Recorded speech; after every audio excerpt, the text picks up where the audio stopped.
Yes, you read that title right. Marge becomes a drag queen. When I first read what this episode is about, I immediately questioned, can women be drag queens? And after some research, yes, this is a thing. It's rare, but it does exist. So there's that. The thing that I'm more curious about, drag queens are adult entertainers. Now, they're not full-on strippers, that I'm aware of, but they're pretty close to burlesque, if I'm not mistaken. So is Marge going to become an adult entertainer? I mean, I guess it wouldn't be the first time on the show, since she did work at the burlesque house. As a ventriloquist, of course. So, Twiggy, I hear you and your husband Woody just had a baby. What did you name him? Chip. Take it off! There was also that episode where she showed her fake boobs to people to save the day. And she was also in Playboy. Maybe this isn't a stretch for her. So why don't we go over this episode and find out what in the world is going on here. Let's see if Working Mom... Wait, Working Mom with an E? Oh god. They're going to have Marge twerk, aren't they? Damn it. This is a Marge twerking episode. I already hate it. Okay, I'm back. Now let's see if... Working Mom is the worst Simpsons ever. But before we begin, I'd like to give a shout out to our patrons. If you like our content and want to support us, consider becoming a patron, where you get access to all our videos 1 week early. If not, a like and subscribe goes a long way. Thank you. Now let's get to the episode. It begins with Lisa bragging to lunch lady Doris about knowing French. Come on, Lisa. That's just sad. Even for you. We then get a French narrator introducing us to Lisa like we've never seen her before. Lisa Simpson, a bright girl in a dull school. She likes the sound a Sharpie makes when she does well on a test. Yeah, dude. She's been around for 36 years. We know who she is. Frankly, I am redundant. I couldn't have said it better myself. Anyway, the opening segment isn't completely pointless and sad, as Lisa finds a mysterious box hid inside the wall of the cafeteria, which belongs to Jasper. Really? You're giving depth to Jasper Beardsley. You know, I never thought much about Jasper before, but I'm actually intrigued. Go on. We then see Homer in the kitchen. Oh, so I guess they're not going on. It's not like I wasn't just intrigued by Jasper. Where's Jasper? Damn it, give me Jasper! Anyway, we see Homer in the kitchen, where the French narrator is still talking. Meanwhile, for the first time in his life, Homer would be disappointed in a kitchen. And now I can see why people hate this episode. Anyway, Homer is excited to see all the Tupperware in his house, thinking they're all leftovers. But every single one of them is empty. Except for this one. The devil's trees. No! As someone who's been doing keto for months now, I can fully agree with this sentiment. So Marge enters the room and tells Homer she's now a Tupperware salesperson. Which, correct me if I'm wrong, aren't these pyramid schemes where the main goal is to get other people to sell Tupperware, who then get more people to sell Tupperware? If I'm wrong about this, let me know in the comments. So Marge wants to do this so she can make an income for the family. Marge, no wife of mine will ever have to work, is what men used to say for some insane reason. You have my blessing. Really? What was people's problems with their wives working? Was it emasculating for your family to have a second income? You know what would be more emasculating? Having your wife bang the milkman because she was bored at home. Now we move over to Jasper. Finally! This is the most I've ever been excited for Jasper. So Jasper's heading to his friends to feed the birds. And Lisa plans to give him back his box in the scariest way possible. Damn, Lisa, what the hell is wrong with you? You're lucky this old man didn't have a heart attack. I mean, if I was Jasper, I would definitely be thinking something is haunting me from my past. However, when he sees the box, it's actually a sweet moment where he almost comes to tears, and he shows the box to his friends. When I was 6 years old, I brought my treasure box for show and tell. Another kid took it, never gave it back. And now somehow it's here. Been angry my whole life, but suddenly the world seems magical. Wow, that hit a lot harder than I was expecting. Good on you, Lisa. And she ruins it. I don't mean to overstate this, but the sun is shining a little bit brighter because of me! So Marge is going door to door selling Tupperware. Which in this day and age, she's lucky Miss Hoover didn't shoot her for having the gall to knock on her door. But she's cool about it. At first. Tupperware? I'd love to buy some. No, you don't buy it now. You have a party, and then I sell it to your friends. No. Wow, that didn't sound shifty at all. I mean, what's Miss Hoover's big deal? I'd love to trick my friends to coming over to a party just for someone to sell them stuff. They won't all hate me now. And sadly, none of the women in town want to use their friends just for Marge to make money. This damn town. After this doesn't go well for Marge, she gets her hair washed by Julio at the salon, where she tells him all about her failures. So to help her get her confidence back, Julio agrees to host a Tupperware party. While setting up the party, some Tupperware falls over, causing Marge to freak out. Damn, Marge, you know you can just pick up the Tupperware, right? Isn't that one of the benefits of Tupperware? Shouldn't you know that as a saleswoman? After seeing this train wreck, Julio decides to give her a makeover to make her feel more confident. So as the party starts, one guy immediately says the biggest problem with these things. Julio, what is this? I don't want to sit through some kind of sales pitch. Then Marge comes in the room for the sales pitch and starts strutting her stuff. And everyone thinks she's a drag queen. Oh my, that's just bad. And Julio just runs with it when Marge leaves the room. But hey, everyone's into the party now, even if Marge is making unintentional double entendres. And voila, a Marge Teeny. But don't worry, that's not the only surprise I've got tucked away.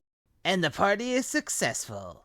Then Julio decides to tell Marge the truth, where we learn Julio's accent is fake, which is news to me. Okay, so here's what happened, okay? This is so important, I'm gonna drop the accent. Everyone thought you were a drag queen. You know, I really didn't think I was going to be as interested in this plot as I am. But it's got me really intrigued about what's going to happen next. So Marge is really hurt that everyone thought she was a man. Julio makes her feel better though, saying everyone thought she was beautiful. He then shows himself as a drag queen, and says this. Besides, the top Tupperware sellers, they're all drag queens. What? That can't be true.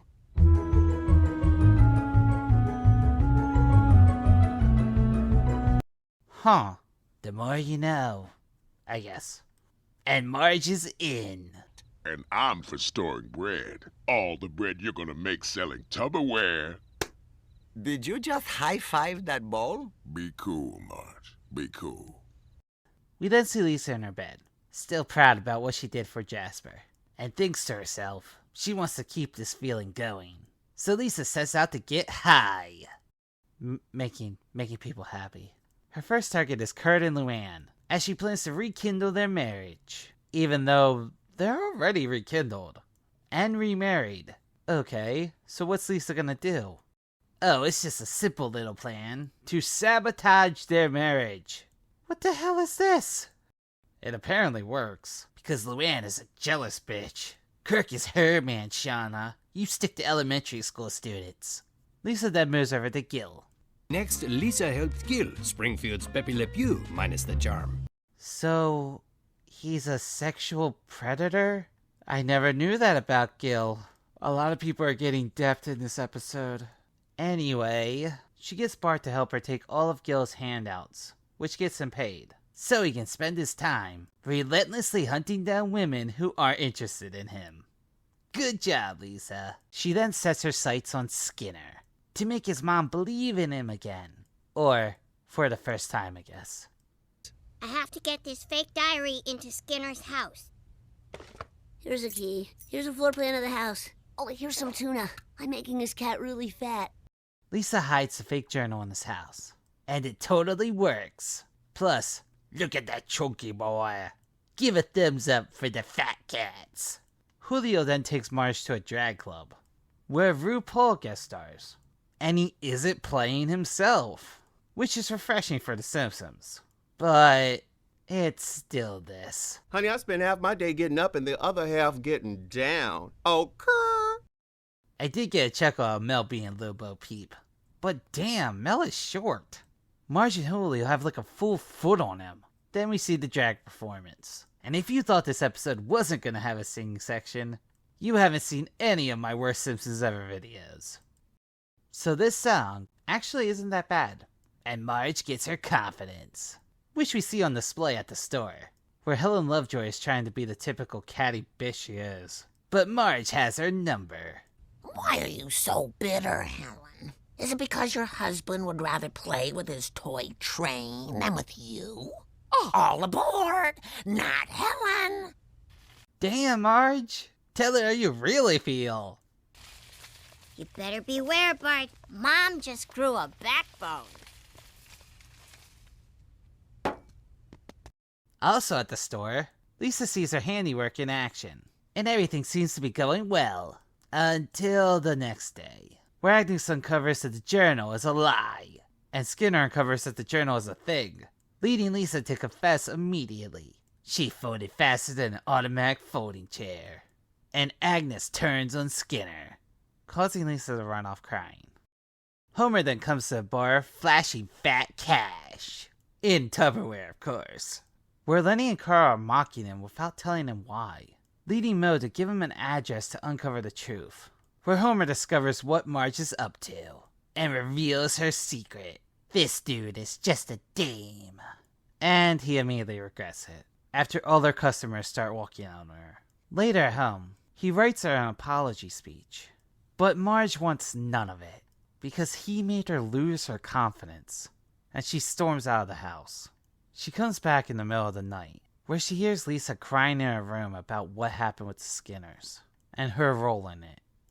And this is where I was expecting a speech from Marge, to try to make her daughter feel better, which in turn would make her feel better.